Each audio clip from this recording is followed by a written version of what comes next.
આજે હું તમને એક મસ્ત મજાની વાર્તા કહીશ. એક એવા જાદુઈ શબ્દની વાર્તા જે બધું જ બદલી નાખે છે. ક્યારે એવું બન્યું છે કે તમને એટલો બધો ગુસ્સો આવ્યો હોય કે બસ ઘરેથી ભાગી જવાનું મન થઈ જાય?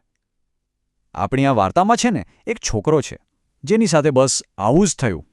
તો જુઓ, આ છે પ્રિયમ, અને એનો દિવસ છે ને, અરે બાપ રે, એટલો ખરાબ જઈ રહ્યો હતો કે પૂછો જ નહીં. એ એટલો ગુસ્સામાં હતો, એટલો બધો, કે એણે નક્કી કરી લીધું કે હવે બસ હું ઘરેથી જ જતો રહીશ. તો આખી વાતની શરૂઆત ક્યાંથી થઈ? ચાલો જોઈએ કે પ્રિયમનો એ ગુસ્સાવાળો દિવસ કેવો હતો.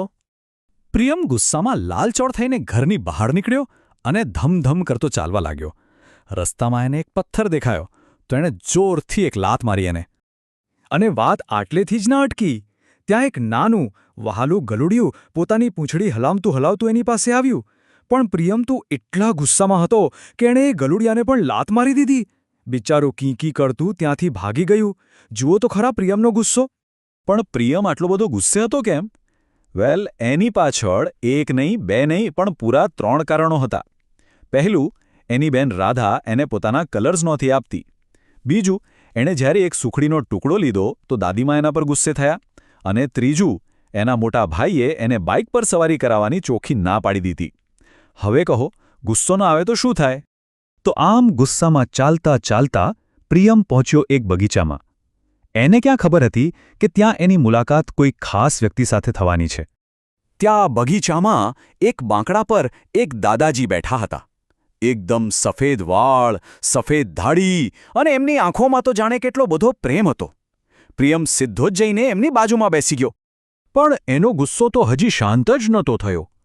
એણે દાદાજીને એકદમ રોફથી કહ્યું, "ચલો આઘા ખસો, મારે બેસવું છે. જરા વિચારો." હવે કોઈ બીજું હોત તો પ્રિયમ પર ગુસ્સે થઈ જાત, પણ એ દાદાજી તો ખૂબ જ દયાળુ હતા. એમને જરાય ગુસ્સો ન આવ્યો. એ તો શાંતિથી બાજુમાં ખસી ગયા અને પછી પ્રિયમને બહુ જ પ્રેમથી પૂછ્યું, "કેમ બેટા, શું થયું છે? તું આટલો બધો ઉદાસ કેમ છે?" અને બસ અહીંથી જ આખી વાર્તા બદલાઈ જવાની હતી. કારણ કે દાદાજી પ્રિયમને એક રહસ્યમય ગુપ્ત શબ્દ વિશે જણાવવાના હતા. દાદાજીની પ્રેમભરી વાત સાંભળીને પ્રિયમનો ગુસ્સો થોડો ઓછો થયો. એણે દાદાજીને પૂછ્યું, "દાદાજી, તમને કોઈ જાદુ આવડે છે? કોઈ એવો મંત્ર જેનાથી બધા કામ થઈ જાય?" એની આંખોમાં હવે એક નવી જ ચમક હતી. દાદાજી હસ્યા અને પ્રિયમની નજીક આવીને એના કાનમાં ધીમેથી બોલ્યા, "હા, હું એક જાદુઈ મંત્ર જાણું છું. એ મંત્ર શું હતો ખબર છે? એ હતો માત્ર એક જ શબ્દ, પ્લીઝ." દાદાજીએ સમજાવ્યું કે જ્યારે પણ તારે કોઈની પાસે કંઈક જોઈતું હોય તો એમને વિનંતી કરતી વખતે આ શબ્દ બોલજે, જોજે પછી કેવો જાદુ થાય છે. બસ આટલું સાંભળતા જ પ્રિયમ તો ખુશ થઈ ગયો. એણે વિચાર્યું, વાહ, હવે તો મજા પડી જશે. એ તરત જ બાંકડા પરથી ઊભો થયો અને પોતાનો જાદુ અજમાવવા માટે સીધો ઘર તરફ દોડ્યો. અને ઘરે પહોંચીને જે થયું એ તો સાચે જાદુ જેવું હતું.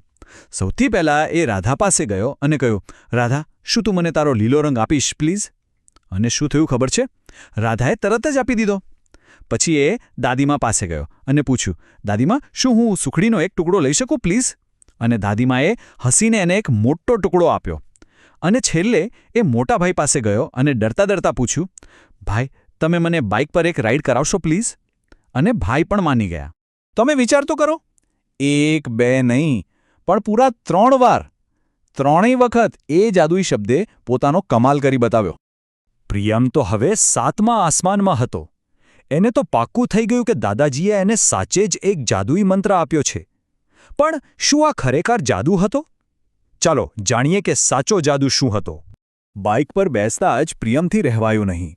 એણે ખૂબ જ ઉત્સાહથી પોતાના ભાઈને કહ્યું, "ભાઈ, તમને ખબર છે, આજે મને બગીચામાં એક દાદાજી મળ્યા હતા અને એમણે મને એક જાદુઈ શબ્દ શીખવ્યો છે." આ સાંભળીને એના ભાઈ હસવા લાગ્યા. એમણે પ્રિયમને પ્રેમથી સમજાવ્યું.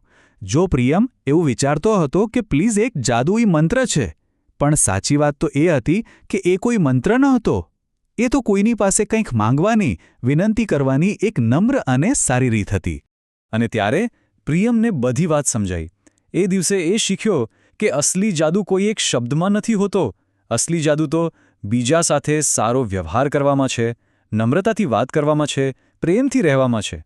તો જેવી રીતે પ્લીઝ એક જાદુઈ શબ્દ છે, એવા બીજા પણ ઘણા શબ્દો હોય છે, ખરું ને? જરા વિચારો તો, એવા બીજા કયા જાદુઈ શબ્દો છે જે આપણે રોજ વાપરી શકીએ?